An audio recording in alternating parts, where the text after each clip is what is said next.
Good morning. Americans have had enough of Joe Biden and far-left Democrats' anti-American energy policies. Since his first day in office, Joe Biden has destroyed American energy independence. He canceled the Keystone Pipeline, killing thousands of jobs, and launched an unprecedented war on American energy. Joe Biden has forced America to rely on foreign adversaries like Russia and Iran, and left American families to foot the bill for skyrocketing energy costs due to this unwanted far-left agenda. From the gas station to the grocery store, American families are hurting. Gas prices are once again on the rise, and in my district in upstate New York, which relies heavily on home heating oil, sky-high utility and heating costs are crushing families, increasing by over 80% in the last 3 years. Joe Biden created this energy crisis, and the American people know it. Republicans know that we need to unleash American energy, not restrict it. It's vital that we ensure America's energy dominance and provide true energy security. That is what we are focused on for Energy Week in the House. We've seen it firsthand. Under the pro-American energy policies of President Donald Trump, we were the world energy leader. Our nation thrived because of the pro-national security, pro-American job energy agenda that lowered cost and prioritized domestic production. Today, we are joined by our colleagues, Congressman Dan Newhouse, who is leading the resolution denouncing all of the anti-American energy policies of Joe Biden. And we also have Congresswoman Diana Harshbarger, whose work on House Energy and Commerce Committee is fighting back against these anti-American energy proposals from Joe Biden. With that, I'm going to turn it over to Diana. Thank you. Good morning, everybody, and thank you, Elise, for affording me the opportunity to address this critical issue. You know, when it comes to wreaking havoc on an economy while inadvertently bolstering our adversaries like Iran and Russia, nobody seems to have mastered the art quite like President Biden. From day one of his presidency, he waged a relentless assault on American energy. His first act, the termination of the Keystone XL pipeline. And through a barrage of executive actions and detrimental regulations, he's systemically dismantling our energy sector, driving our economy deeper into peril. He's mortally wounded our strategic petroleum reserve, which is intended to be used for national security emergencies. And this is being drained at an unprecedented rate to compensate for the diminished supply resulting from Biden's myopic policies. Merely weeks ago, the Biden administration inflicted another blow by halting permit applications for liquefied natural gas exports. Not content with holding our LNG export permits hostage, his actions are now jeopardizing our allies, nudging our allies toward energy suppliers who stand in direct opposition to our interests, such as Russia and Iran. If there's one takeaway from what I say today, energy security is national security, and it's time the Biden administration prioritize the welfare of hard-working Americans over the demands of environmental activists.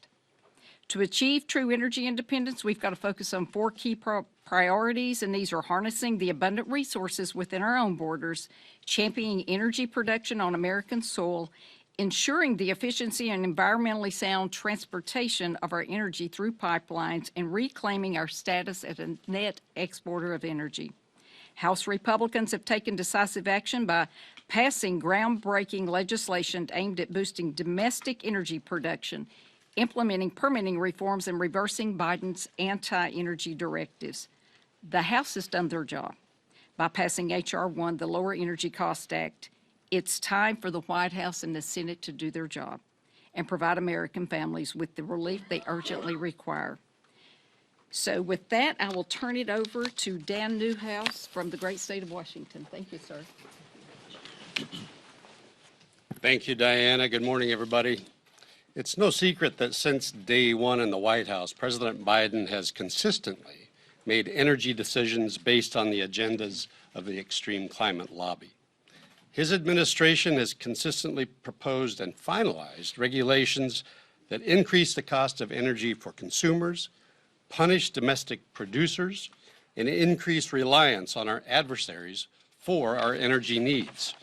You know, as a third-generation farmer, I hear every day the challenges that just our sector alone is dealing with.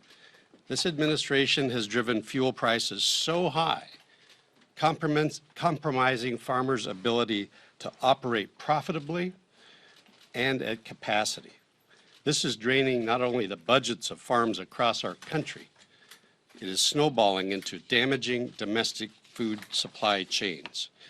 As chairman of the Congressional Western Caucus, I hear from people across the country that are literally cutting their grocery spending to help pay for their energy bills. Everyone from small businesses to single-family households, to all family households, are strained by this administration's out-of-touch policies that seem to have no end. So I'm proud to bring this resolution number 987 forward to help denounce these policies for their unnecessary and unprecedented war on our American energy. Now's the time for common sense solutions to the disaster that they have led us to. I want to thank Speaker Johnson, Leader Scalise, Whip Emmer, Chairwoman Stefanik for championing this issue. And now I'm proud to turn the microphone over to our Whip, Mr. Tom Emmer. Thanks, Dan. As you already heard from our colleagues, this week is Energy Week in the House. After 3 years of Joe Biden's war on American energy, here we are. House Republicans are once again fighting against the Biden administration's radical climate agenda by bringing 6 common sense energy bills to the floor. The core tenets of these bills are simple. It's all about restoring American energy dominance, lowering costs for families, and counteracting the Biden administration's detrimental Green New Deal agenda. By canceling the Keystone XL pipeline on his first day in office, Joe Biden made it clear that he cares more about appeasing the far left members of his party than protecting American jobs and American energy. His anti-American energy antics continued with decisions to halt approval of liquefied natural gas exports and to drain our strategic petroleum reserve. What have been the results? Americans are paying 45% more for gas and 28% more for electricity. Plus, our strategic petroleum reserve is at its lowest levels in 4 decades. We must and we will stand for America's energy independence and American workers and their families. The question is, will Democrats join us? With that, I turn it over to our Majority Leader, Steve Scalise. Thank you, Whip. This is Energy Week in the House, and House Republicans continue to bring a number of bills to the House floor that are focused on lowering energy costs for America, standing up for American energy, and standing up against the radical extreme policies of Joe Biden that threaten to shut off American energy. And again, interestingly, if you look at Joe Biden's policies over and over again since he became president, as Diana Harshbarger talked about, day one, attacking the Keystone Pipeline, killing thousands of jobs in America. But then he approved a Russian pipeline. You've seen him over and over again killing permits, killing other projects here in America, and then getting on Air Force One and flying to Saudi Arabia and begging them to produce more energy. Empowering Vladimir Putin. If you just look at the LNG export ban that the president put in place, it hurts American energy dramatically, really crushes our ability to supply liquefied natural gas to our allies in places like Europe. And so what does that mean? Europe still needs natural gas. And all it means is now they have to get it from countries like Russia. Why would Joe Biden want to continue to empower Vladimir Putin and fund Putin's war machine, which he's using against Ukraine? Joe Biden is helping Vladimir Putin fund the war effort against Ukraine when he crushes American energy. But we're going to continue to bring these bills to the floor.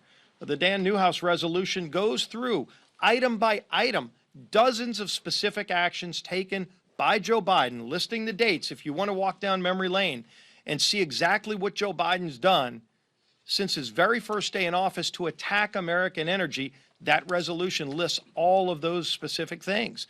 And look, the people paying the price for this are middle and low-income families here in the United States, paying dramatically higher costs at the pump and paying higher costs for household utilities. So we're going to continue standing up for those families. We're also going to continue standing by our ally, Israel. You saw over the weekend this leadership team spoke very strongly against Chuck Schumer's comments when he tried to undermine the democratically elected leadership of Israel at a time of war, when Israel is fighting for their very existence and working to eviscerate Hamas after the October 7th attacks. And you see Joe Biden standing right there with Chuck Schumer, continuing to work to undermine Israel's elected leadership, continuing to do things like calling for a ceasefire. Well, Hamas ended the ceasefire on October 7th. You hear Joe Biden talking about a two-state solution. When Joe Biden talks about a two-state solution, seems like the only thing that he's really interested in are Michigan and Nevada. And I think people are fed up with that. Just because his politics are bad here at home doesn't mean you go and undermine one of your strongest allies in the world, especially in a time of war. This is a time we should all be standing by Israel. You've seen this leadership team stand strongly with our friends in Israel in their right to defend themselves, and we will not waver, regardless of what Chuck Schumer or Joe Biden continue to do. With that, a man who's been leading that charge, our Speaker, Mike Johnson. Thank you, Mr. Leader. Thank you all for being here. Good morning. I'm glad you began with Israel. I had a lengthy conversation this morning with Prime Minister Netanyahu and reiterated to him the House Republicans' strong support for Israel and their efforts there, and expressed my strong, my strong disagreement with Leader Schumer about what he said last week, and that's been well covered. I won't relitigate it here, but we think it is not only foolhardy, it's dangerous for him to be trying to suggest how Israel should run its domestic affairs in the midst of their conflict. So you'll see the House Republicans continue to stand forward and reiterate our support for Israel at this very critical time.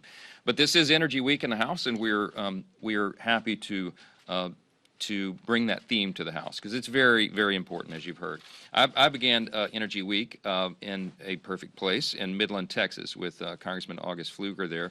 That's his district. We were on a great oil rig in the Permian Basin on Monday, got our hands dirty out there and talked with the workers and the people who work around the clock to supply America's energy needs. And that's a critically important thing to our country, and it's something that the White House seems not to know anything about. House Republicans know the value of American energy, but President Biden obviously does not. And it's such a stark contrast. I think about this all the time. Compare the Trump administration with the Biden administration. I was here as a freshman in 2017, and we had not begun the Congress, but just maybe a few weeks into it.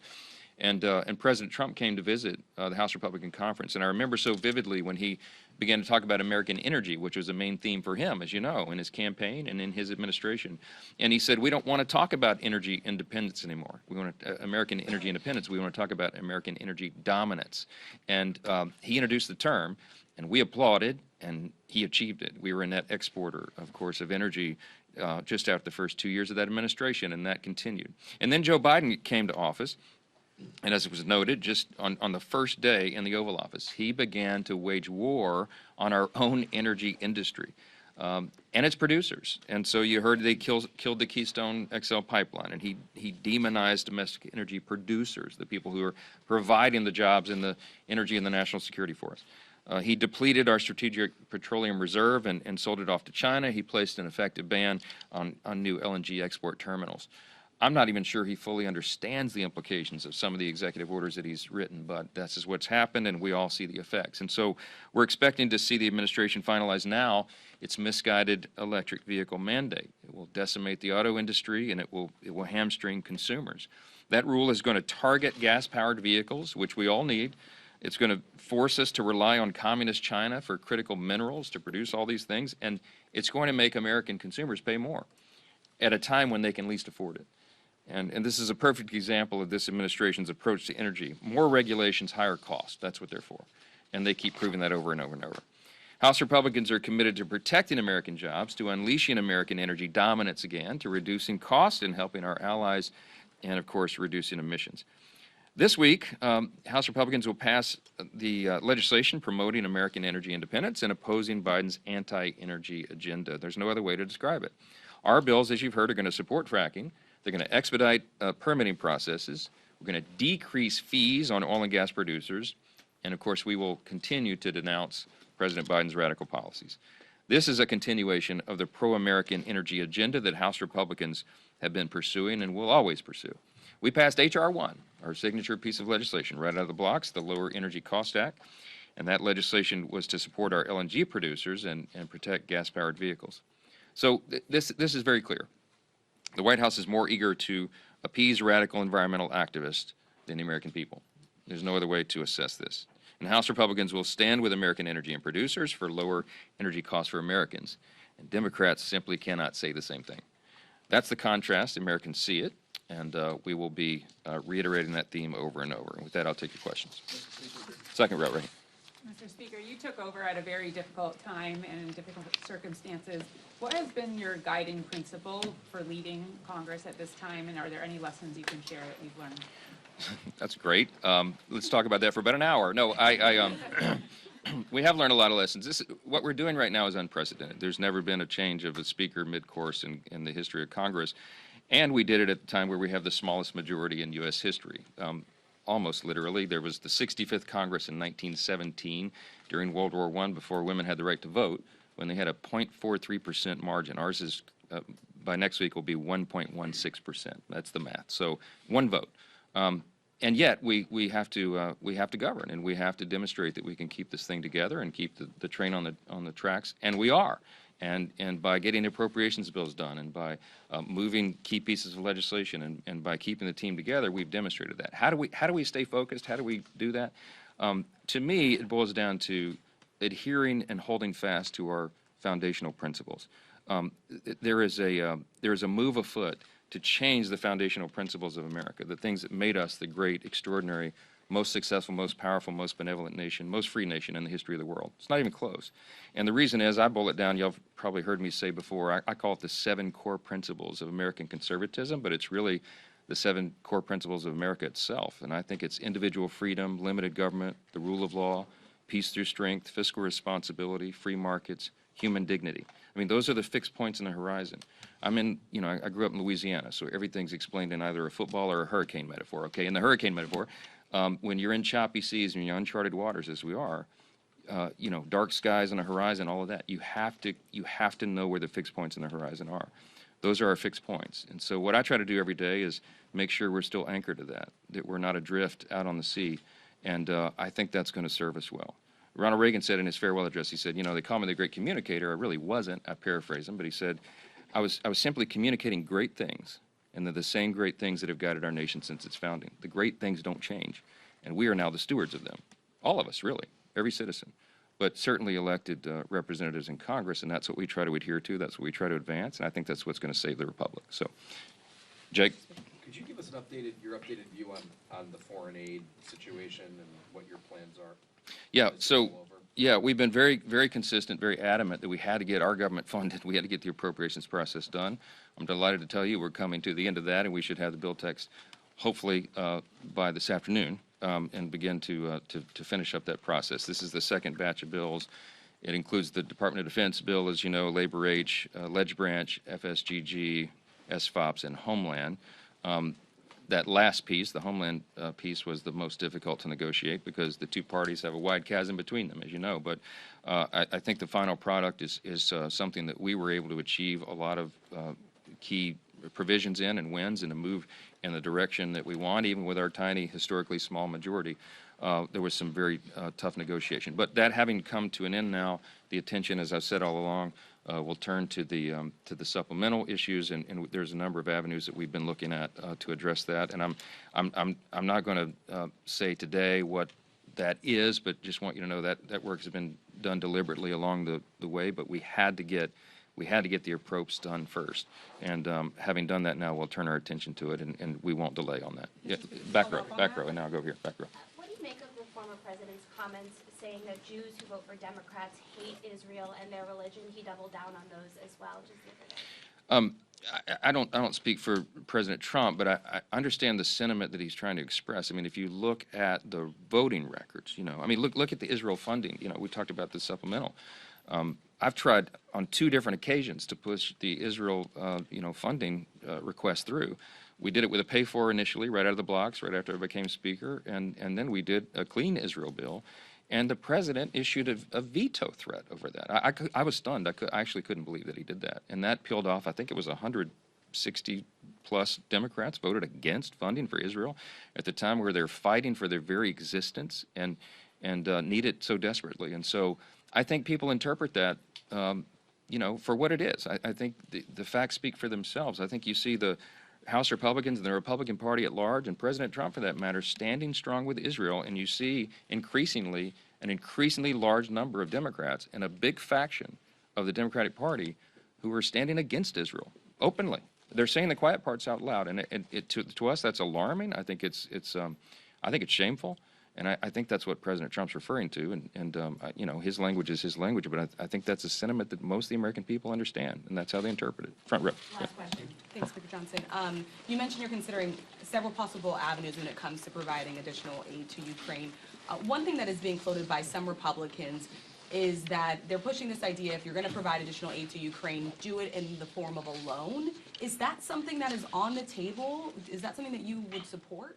Well, I've not specifically talked about the mechanism of funding Ukraine. We're talking about the whole supplemental and all these pieces, whether they would go individually or as a package. All those things are being debated and discussed. And internally, I think there is a big distinction in the minds of a lot of people between lethal aid for Ukraine and the humanitarian component. There's talk about what we call the Repo Act that you all know, where you could use the seized assets of Russian oligarchs in some manner to pay for the support of Ukraine, and then the loan concept is being discussed. So there's a lot of thoughtful, deliberate work and discussion going on amongst subsets of members about all that. Look, we understand the role that America plays in the world. We understand the importance of sending a strong signal to the world that we stand by our allies, and we cannot allow terrorists and tyrants to march through the globe.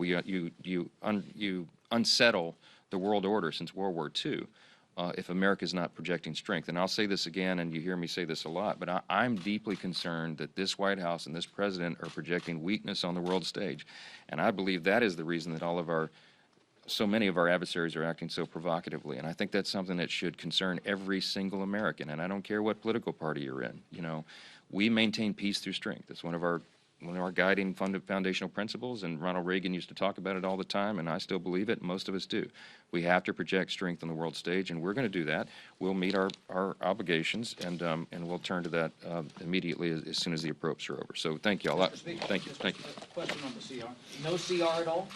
I don't think we'll need a CR. I don't. Will we be done before Friday, the Friday deadline? That is my hope. That is my hope. Nice job, Ted.